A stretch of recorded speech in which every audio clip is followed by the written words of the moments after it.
अस्सलाम वालेकुम दोस्तों। उम्मीद करता हूँ आप सब लोग खैरियत से होंगे और हमारी कहानियों को एंजॉय कर रहे होंगे। हमारी आज की कहानी हमें आमिर भाई ने लखनऊ से भेजी है। मुझे आज भी जनवरी की वो सर्द रात याद है कि जब वो मेरे घर के आंगन में बने हुए एक बागीचे में किसी दुल्हन के रूप में उतरी थी। हर बार की तरह वो आज भी बहुत हसीन लग रही थी। सुर्ख याकूती लबों पर हल्का सा तबस्सुम लिए वो किसी चांद की तरह नजर आ रही थी। उसकी खूबसूरत लंबी लंबी पलकों ने उसकी हिरनी जैसी आंखों को ढांप रखा था। झील जैसी नशीली आंखों में शर्मो हया का समंदर ठाठे मार रहा था। बिलाशुबा वो कुदरत का एक हसीन शाहकार दिखाई दे रही थी। आज फिर उसकी पायल की झनकार ने असद की नींद तोड़कर उसे लान पर आने की तरफ मजबूर कर दिया था। हस्बे मामूल की तरह वो लान के एक कोने में पेड़ों के झुंड के करीब ही बैठी थी। असद को अपने पास आता देखकर वो एक लम्हे को मुस्कुराई, जबकि असद किसी दीवाने की तरह उसे देखने लगा। ये देखो ना, मेरे हाथ पे मेहंदी का रंग फैल गया है। हाथों में कांच की सुर्ख चूड़ियां पहने हुए उसने अपने हाथ असद की जाने बढ़ा दिए। उसके हाथों पर लगी हुई मेहंदी का रंग वाकई फैल चुका था। वो बहुत सादा सी मेहंदी थी जो अक्सर आमतौर पर औरतें लगाती हैं, लेकिन मेहंदी का दायरा कुछ बिगड़ चुका था। असद ने जैसे ही उस महापारा की हथेली पर गौर किया तो वो लाल रंग आहिस्ता आहिस्ता गहरा होता चला गया। इससे पहले कि वो कुछ समझ पाता, ये रंग मजीद गहरा हो गया और किसी खून की तरह नजर आने लगा। दुल्हन के रूप में सजी हुई ये लड़की किसी हूर से कम न थी, लेकिन आहिस्ता आहिस्ता उसके चेहरे पर कर्बो अजियत के तासुरात उभरने लगे और हाथों पे लगी हुई मेहंदी ने एक दाग की सूरत इख्तियार कर ली। ये दाग इतना बढ़ा कि उससे खून की बूंदें टपकने लगी। खून टपक टपक कर घास में जज्ब होने लगा और वो दुल्हन धीमी आवाज में करहाने लगी। लेकिन असद बुत बना हुआ ये सारा मंजर देखता रहा। थोड़ी देर पहले जिस हाथ पर मेहंदी लगी हुई थी वहां से अब खून रिसने लगा था, जो बढ़ते बढ़ते उस दुल्हन जैसी हूर की पूरी कलाई पर फैल गया। चांद की छन छन करती रोशनी में असद ये मंजर अपनी आंखों से देख रहा था। दुल्हन बनी हुई उस लड़की का आहिस्ता आहिस्ता रंगो रूप बदलता जा रहा था और वो दर्द में दबी दबी सिसकियां ले रही थी। अगले ही लम्हे असद के दिमाग ने उसे झंझोड़ा और वो खौफ से थर्रा उठा। बस उल्टे कदमों ही उसने अपने कमरे की जानिब दौड़ लगा दी। न जाने ये सिलसिला कई रोज से जारी था। असद को समझ नहीं आ रहा था कि आखिर ये लड़की कौन है और उसे ही क्यों दिखाई देती है। वो डर के मारे अपने बिस्तर में दुबक गया और रात के गुजरने का इंतजार करता रहा। लेकिन वो कहते हैं ना कि नींद तो कांटों पर भी आ जाती है। न जाने कब नींद की देवी उस पर मेहरबान हो गई और वो उसकी बाहों में समाता चला गया। सुबह जब वो अपने बिस्तर से उठा तो उसका जहन बुरी तरह से शाएं शाएं कर रहा था। गुज़िश्ता रात वाले वाक़े का सोच सोचकर उसके सर में अब फिर से दर्द होने लगा था। वो होटल की एक टेबल पर अकेला बैठा हुआ पिछले 5 मिनट से चाय का कप पी रहा था। चाय का एक घूंट लेने के बाद वो किसी लंबी सोच में गुम हो जाता।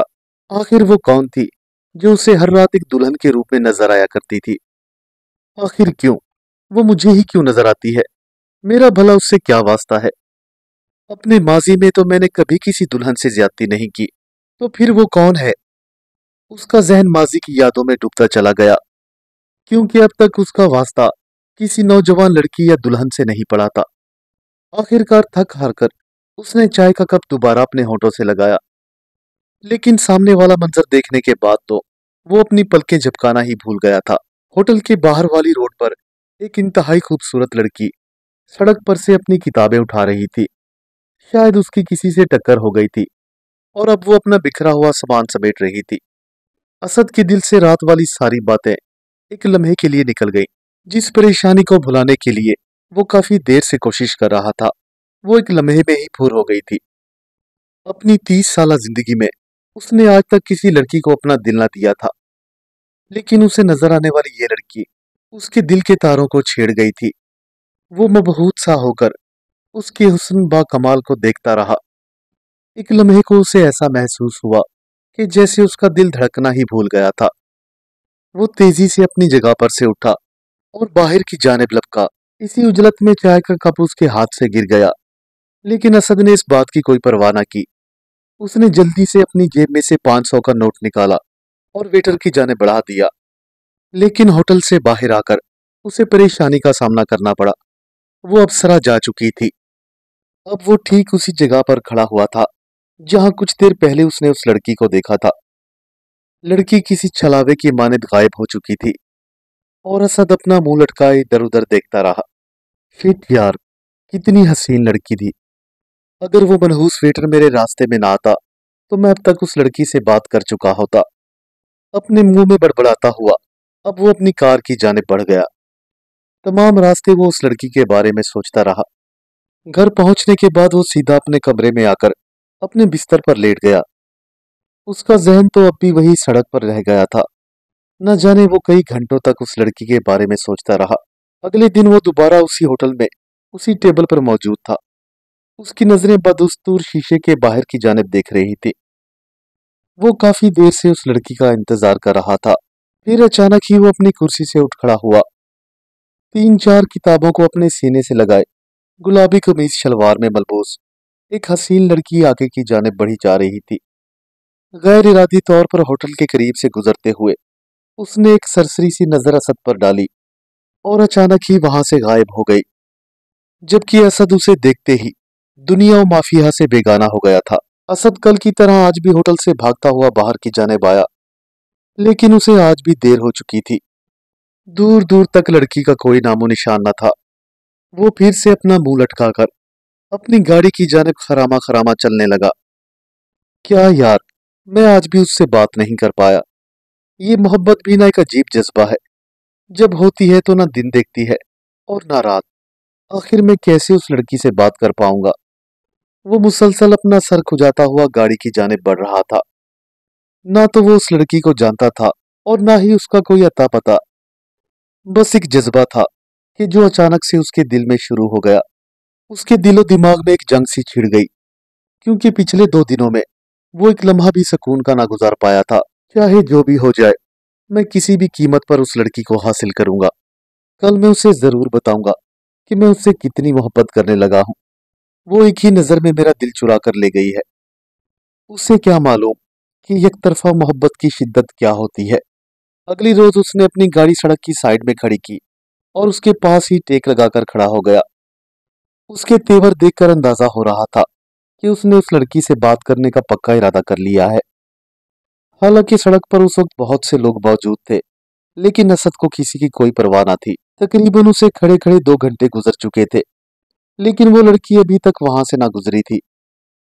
मोहब्बत ने उसके दिल पर वो रंग जमाया था कि उसके दिलो दिमाग से उस दुल्हन का खौफ उतर चुका था, जो कि अक्सर रात को उसे अपने घर की आंगन में नजर आया करती थी।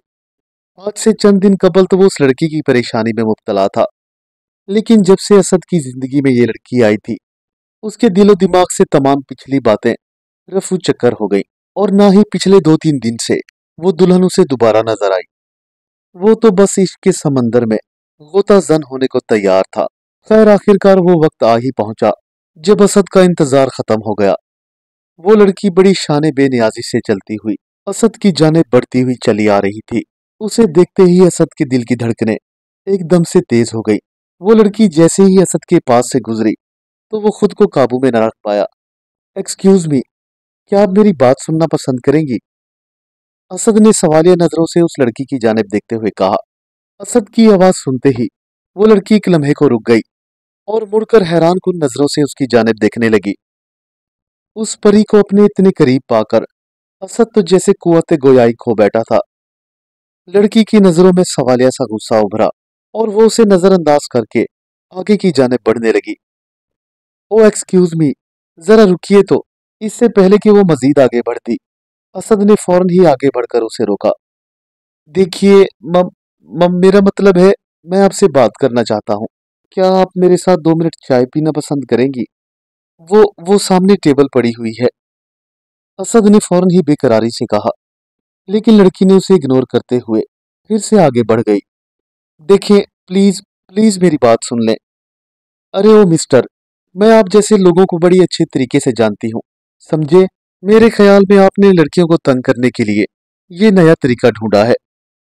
उसकी चमकती हुई पेशानी पर अचानक गुस्से से बल पड़ गए, लेकिन असद ने आज हार ना मानने की ठान ली थी। उसने अपने हाथ जोड़े और लड़की के सामने बैठ गया। आपको खुदा का वास्ता, ये मेरी जिंदगी और मौत का सवाल है। प्लीज एक बार मेरी बात सुन ले। असद को आज खुद पर भी हैरत हो रही थी कि सिर्फ 2 दिन पहले देखी गई एक लड़की के लिए वो आज किस हद को पहुंच गया था। बहरहाल उसकी मिन्नतें काम कर गई थी। वो हुस्न की परकाला एक लम्हे को रुक गई। चले ठीक है, लेकिन सिर्फ 2 मिनट, लड़की ने फैसलाकुन अंदाज में जवाब दिया। असद खुशी से फूला न समा रहा था। उसे तो जैसे दुनिया जहान की दौलत मिल गई थी। Oh, okay okay, thank you so much. इतना कहकर वो लड़की को अपने साथ लिए होटल की टेबल पर जा बैठा। जी फरमाइए, क्या मसला है आपके साथ? लड़की ने पानी का गिलास अपने होठों से लगाते हुए कहा। देखिए मोहतरमा, सच कहा तो आप नाराज होगी, और झूठ कहा तो मेरा आपको यहाँ बुलाना बिल्कुल फजूल होगा। आप ही बताएं, सच सुनेगी या झूठ? असद ने उसकी आंखों में देखते हुए कहा। देखिए मिस्टर, जो भी कहना है जल्दी कहिए, वरना मैं जा रही हूँ। लड़की ने दो टोक जवाब दिया। चलिए आपको सच और झूठ दोनों बता देता हूँ। झूठ ये है कि मैंने आपको वैसे ही यहाँ बुलाया है, और सच ये है कि मैं आपसे मोहब्बत करने लगा हूँ। इतना कहकर असद के मुंह में जो भी आया वो बकता गया, यहाँ तक कि उसकी आंखों में आंसू आ गए। लेकिन लड़की पर इस सब का कोई असर ना हुआ। वो अपनी जगह से उठी और बगैर कुछ कहे वहां से चली गई। असद उसे अब भी अपनी भीगी हुई पलकों से जाता हुआ देख रहा था। अब वो रोज सुबह उसी होटल में जाकर अपनी टेबल पर बैठ जाता ताकि उसे अपनी महबूब हस्ती का दीदार नसीब हो जाए। लेकिन अगले 2 दिन वो लड़की उसे कहीं भी नजर ना आई। इस बात ने असद को मजीद बेचैन कर दिया। ठीक एक हफ्ते के बाद वो लड़की न जाने कहां से आई और खिलाफे तवक्को होटल में दाखिल हुई। वो इस शान बेनियाजी से अंदर दाखिल हुई थी कि होटल का सारा अमला अपना मुंह फाड़े उसकी जानिब देख रहा था। वो चलती हुई सीधा असद की टेबल पर आई और उसके सामने बैठ गई। उसके वहमो गुमान में भी ना था कि उसकी सोचों का महवर वो लड़की खुद ब खुद ही उसकी टेबल के सामने आकर बैठ जाएगी। देखिए मिस्टर, ये मोहब्बत बड़ी बुरी चीज है। आप मेरे बारे में सोचना छोड़ दीजिए। ये वो मंजिल है जिसका कोई रास्ता नहीं। आपकी बातों की वजह से मैं काफी परेशान थी और पिछले 2 दिन से ट्यूशन भी ना जा सकी। बेहतर है कि आप मुझे भूल जाएं। इतना कहकर वो लड़की अपनी जगह से उठ खड़ी और वहां से बाहर जाने लगी। लेकिन असद ने तड़पकर उसका हाथ थाम लिया। देखिए मोहतरमा, आप जो कोई भी हैं, मेरा खुद पर कोई इख्तियार नहीं रहा। बस इतना जान लीजिए कि आप मेरी जिंदगी में जीने और मरने की वजह बन चुकी हैं। असद ने उसे अपनी मोहब्बत का यकीन दिलाते हुए कहा। लेकिन उस लड़की ने गुस्से से अपना हाथ छुड़ाया और होटल से बाहर निकल गई। खैर अगले दिन असद ने उसके रवैये में एक वाज़ेह तब्दीली महसूस की। अब वो हर रोज रास्ते में एक दूसरे को देखने लगे और आहिस्ता आहिस्ता वो लड़की भी अब असद की जाने मुतवज्जा होने लगी थी। शायद उसने असद की मोहब्बत पर यकीन कर ही लिया था। वक्त गुजरता रहा और वो आहिस्ता आहिस्ता एक दूसरे के करीब आने लगे और उसी होटल में मिलने लगे। उस लड़की का नाम मायरा था और वो इस दुनिया में अपनी माँ के साथ अकेली रहा करती थी। मायरा बच्चों को ट्यूशन पढ़ाती जबकि उसकी माँ सिलाई कढ़ाई का काम करती थी। मायरा के वालिद बचपन में ही फौत हो चुके थे। माँ ने उसे ममता और वालिद दोनों की शफकत दी थी। मायरा अब असद से प्यार करने लगी थी, जबकि असद एक अमीर कबीर घराने से ताल्लुक रखता था। ये ऊंच नीच का फर्क मायरा के दिल को परेशान कर रहा था। आखिर एक रोज मायरा ने उसे कह ही दिया, क्यों कर तुम्हारे दोस्त और अहबाब इस रिश्ते पर रजामंद हो जाएंगे, जबकि तुम्हारा स्टेटस कुछ और है और मेरा कुछ और। अरे मेरी जान, फिक्र ना करो, मेरा जीना मरना अब तुम्हारे साथ ही है। चाहे इसके लिए कोई राजी हो या ना हो, मुझे कोई फर्क नहीं पड़ता। असद के मुंह से ये बातें सुनकर मायरा कुछ हद तक मुतमईन हो चुकी थी, जबकि असद हवाओं में उड़ रहा था। उसके दिल से दुल्हन का वाकया यकसर तौर पर निकल चुका था। चंद ही दिनों में असद और मायरा की निस्बत तय कर दी गई और शादी की तैयारियां की जाने लगी। वो दोनों बेइंतहा खुश थे, लेकिन कौन जानता था कि उस खुशियों भरी बहार के पीछे कितना गमगीन और दुख भरा मौसम आने वाला है। आने वाले सुहाने दिनों के सपने सजाए असद की आंखें बंद हो गई। अभी उसे सोए हुए थोड़ी ही देर गुजरी थी कि उसके कानों ने छन छन की आवाज सुनी। शायद ये आवाज उसकी जानी पहचानी थी। उसने हड़बड़ाकर अपनी आंखें खोल दी और अपने कमरे से बाहर की जानिब देखने लगा। चांद की रोशनी खिड़की के शीशों से अंदर की जानिब आ रही थी, लेकिन असद बाहर की जानिब देखने की कोशिश कर रहा था क्योंकि ये आवाज उसकी जानी पहचानी थी। वो फौरन ही अपने बिस्तर से उठा और कमरे से बाहर निकल आया, लेकिन आज सहन में कोई भी मौजूद न था। हर तरफ खामोशी का राज था।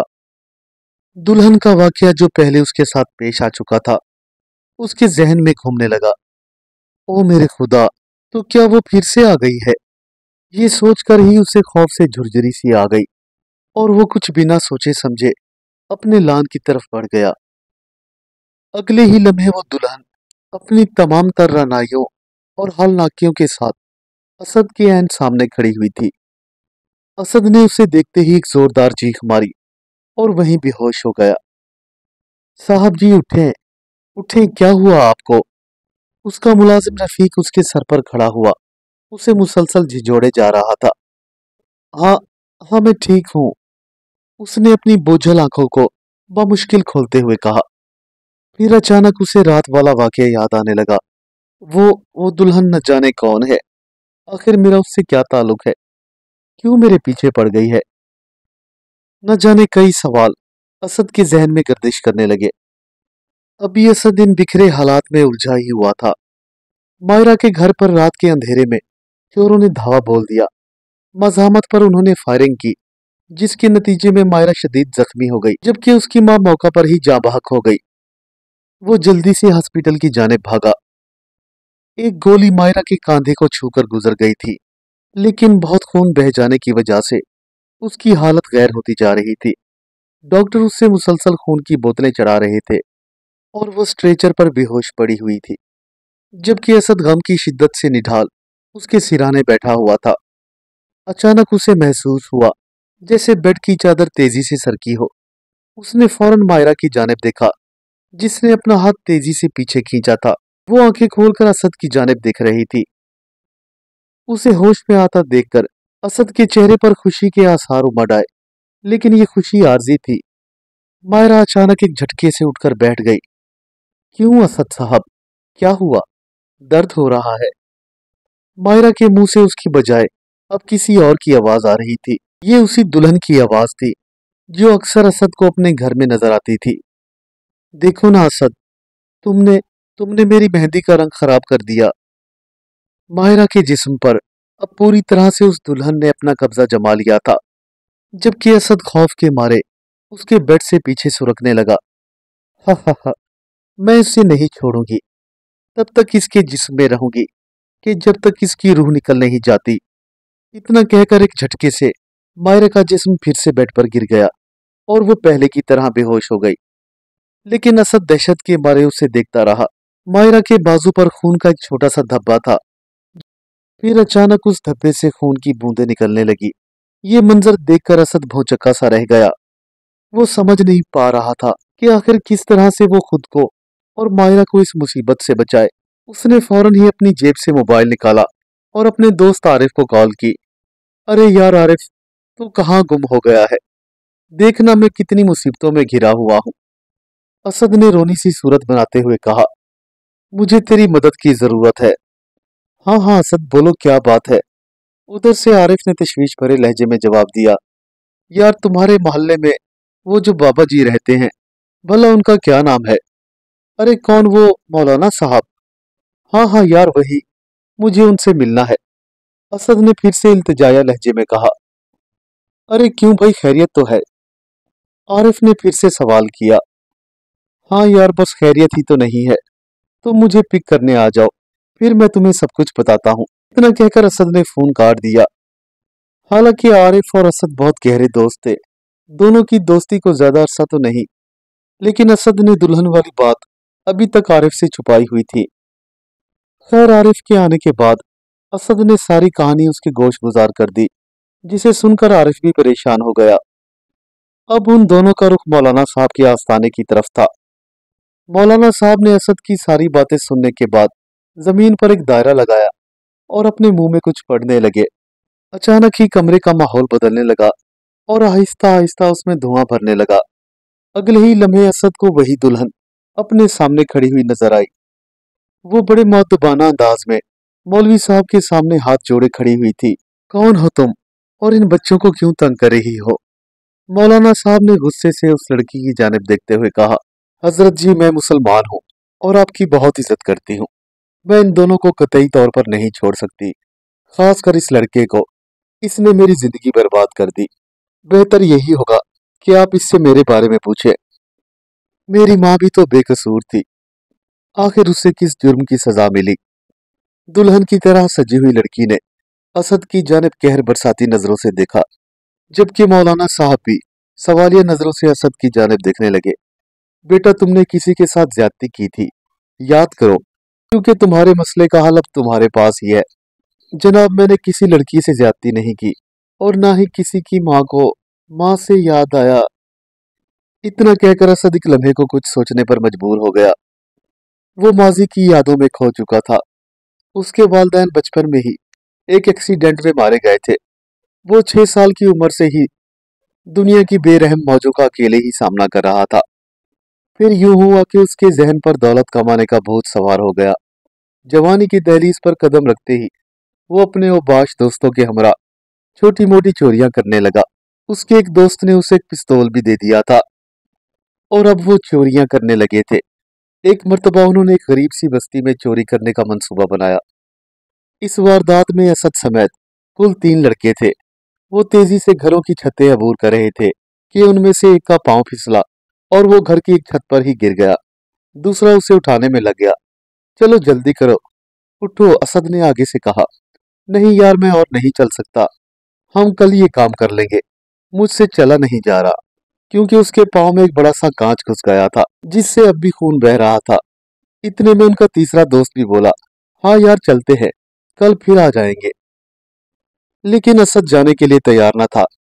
तुम लोगों ने जाना है तो जाओ, मैं तो वापस जाने का नहीं। मैं आज का काम कल पर नहीं छोड़ता, असद ने उन्हें अपना फैसला सुनाते हुए कहा। इस बहस में उसकी आवाज इतनी तेज हुई कि उस घर के एक मकीन की आंख खुल गई और वो धीरे धीरे छत की जानिब सीढ़ियां चढ़ने लगा। असद के दोनों साथी पहले ही वापस मुड़ गए थे, लेकिन वो टस से मस ना हुआ।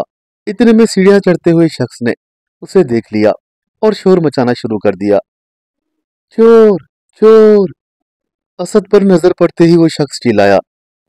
फौरन ही आसपास के घरों के मकीन जाग गए और असद वहां से बड़ी तेजी से भागा।